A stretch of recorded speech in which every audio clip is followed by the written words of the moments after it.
Good afternoon, everyone, especially to our supervisor in the University of Nueva Cáceres School of Graduate Studies, Ma'am Joy Gaza, and to my classmates.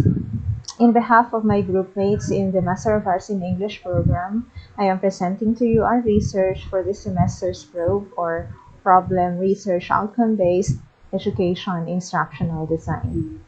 The title of our research is Language Use, Language Strategy Use, and the Confidence of CED-UNC Students in Different Communicative Situations. So, the presentation will proceed from background of the study to the research objectives, followed by methodology, the summary of results, discussion, and finally conclusion and recommendations. Now, what prompted us to come up with this study? Several contexts in Philippine scenario have led us to our research. The first one, the Philippines' colonial past affected the country's language policies and programs, which is characterized by discontinuity according to Demetrio and Liwanag 2014, and another characteristic is diffusion, and this is according to Martin. So these two, discontinuity and diffusion, affected our ability for globalization and integration. Another is that Cattell, in 2008, as cited by Martin, reports substandard English skills and notes the mismatch between the call center's expectations of applicants and the preparedness of graduates from higher education institutions in the Philippines.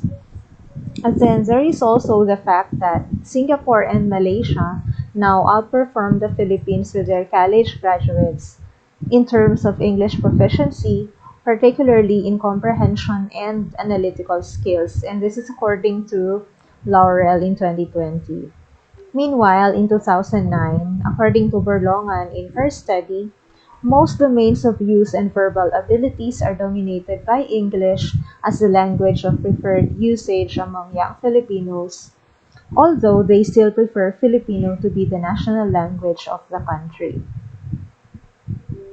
So what did we expect to find in carrying out this research? The first one, we wanted to determine the dominant language used by the CED-UNC students in most domains and verbal activities using the survey on language usage adopted from Mann and Peer by Illich in 2007.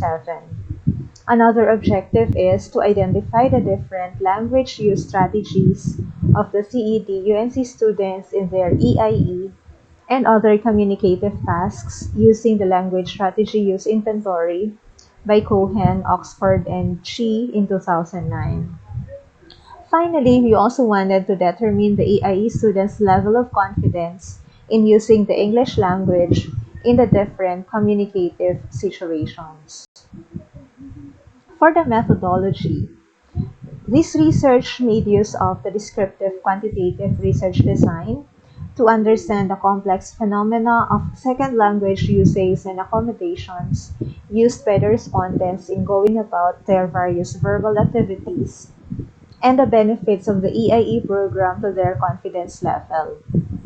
Our sample is the UNC CED students, and to ensure that ethical concerns are observed, all personal information from the respondents were treated with utmost confidentiality to conform to Republic Act 10173 or the Data Privacy Act of 2012. We also made use of the survey questionnaires. The first is the survey on language use adapted from Mann and Peer by Illich in 2007. Another is the Language Strategy Use Inventory by Cohen, Oxford, and Chi in 2009. And finally, the researcher made 5-point Likert scale survey on the confidence level of the CED-UNC students in various communicative situations. For statistical analysis, we used the mean, percentage, and frequency distribution.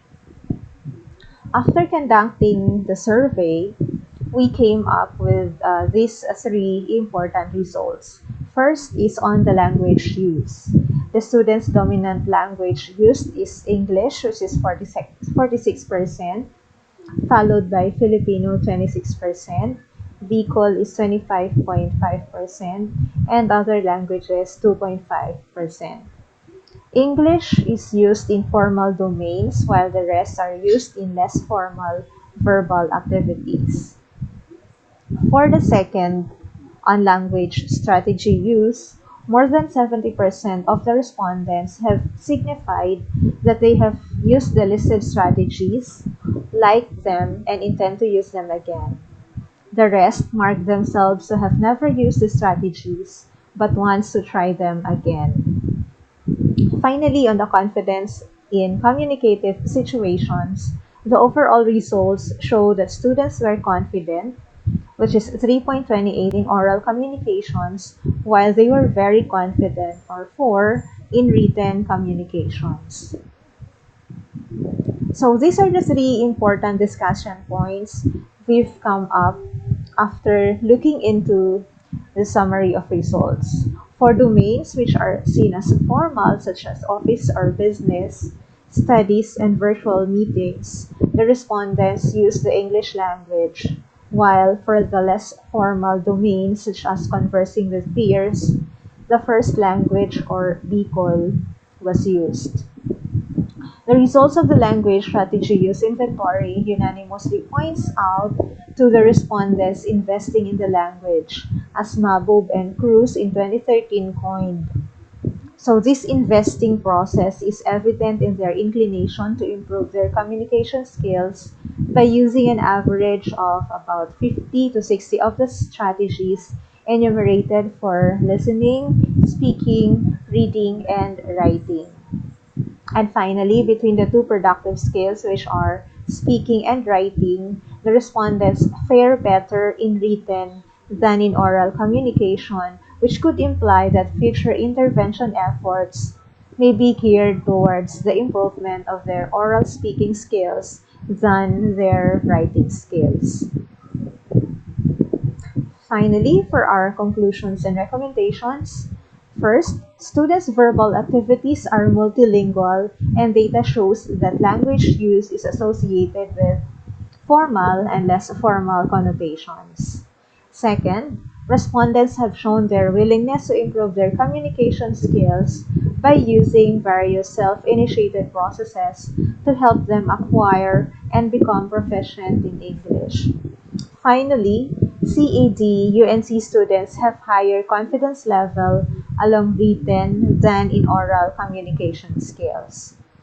We recommend that the EIE program could be designed in such a way that could give the CED students more opportunities for improvement along speaking skills. And here are the references that we have used in this study.